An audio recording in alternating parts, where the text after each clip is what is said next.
சென்னையில் டிடிஎஃப் வாசன் கடை உட்பட 10க்கும் மேற்பட்ட கடைகளில் கைவரிசை காட்டிய இரட்டை கொள்ளையர்களில் ஒருவரை போலீசார் கைது செய்துள்ளனர். சிசிடிவியில் சிக்கிய இளைஞர் 24 மணி நேரத்திற்குள் போலீசிடம் வசமாக மாட்டிக்கொண்டது எப்படி?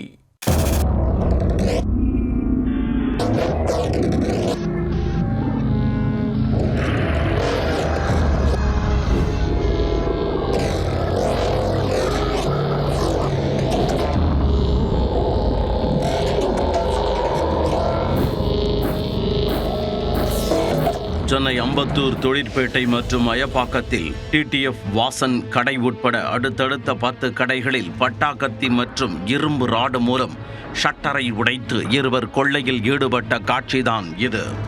பிரபல பைக் ரேசரும் யூடியூபருமான டிடிஎஃப் வாசனுக்கு சொந்தமான பைக் உதிரிப்பாக விற்பனை கடை அயப்பாக்கத்தில் அமைந்துள்ளது.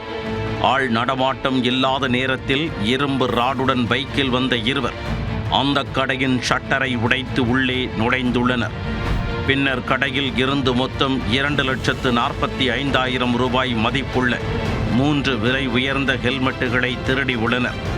அத்துடன் கல்லாப்பெட்டியில் இருந்து 50,000 ரூபாய் பணத்தையும் திருடிச் சென்றுள்ளனர். இதேபோன்று அதே பகுதியில் அடுத்தடுத்து மளிகை கடை, டீ கடை உட்பட 10க்கும் மேற்பட்ட கடைகளில் பூட்டை உடைத்து கைவரிசை காட்டியுள்ளனர். 1 கிலோமீட்டர் தொலைவில் இருபுறமும் உள்ள கடைகளின் பூட்டை உடைத்து பணத்தை அள்ளிச் சென்றது தொடர்பாக பாதிக்கப்பட்ட வியாபாரிகள் போலீசில் புகார் அளித்துள்ளனர். புகாரின் பேரில் வழக்கு பதிவு செய்த போலீசார் சிசிடிவி கேமரா காட்சிகளை ஆய்வு செய்து விசாரணையை தொடங்கினர்.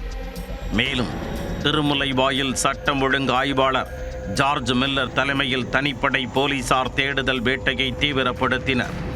இதில் தொடர் கொள்ளையில் ஈடுபட்ட இருவர்களில் ஒரு இளைஞரை 24 மணி நேரத்திற்குள் தனிப்படை போலீசார் தட்டி தூக்கி உள்ளனர்.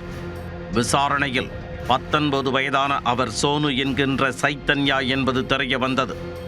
அவரை கைது செய்த போலீசார் அவருக்கு வேறு ஏதேனும் திருட்டு வழக்குகளில் தொடர்பு உள்ளதா என்பது குறித்து விசாரித்து வருகின்றனர். மேலும் முக்கிய குற்றவாளியான சிறுவனை தனிப்படை போலீசார் தொடர்ந்து தேடி வருகின்றனர். அம்பத்தூர் பகுதியில் உள்ள கடைகளில் நள்ளிரவில் கைவரிசை காட்டி வந்த இரட்டை கொள்ளையர்களில் ஒருவர் பிடிபட்டதால் வியாபாரிகள் நிம்மதி பெருமூச்சு விட்டுள்ளனர். இதில் தொடர்புடைய சிறுவனையும் கைது செய்து திருடிய பொருட்களை அவரிடம் இருந்து மீட்டு தர வேண்டுமெனவும் கோரிக்கை விடுத்துள்ளனர்.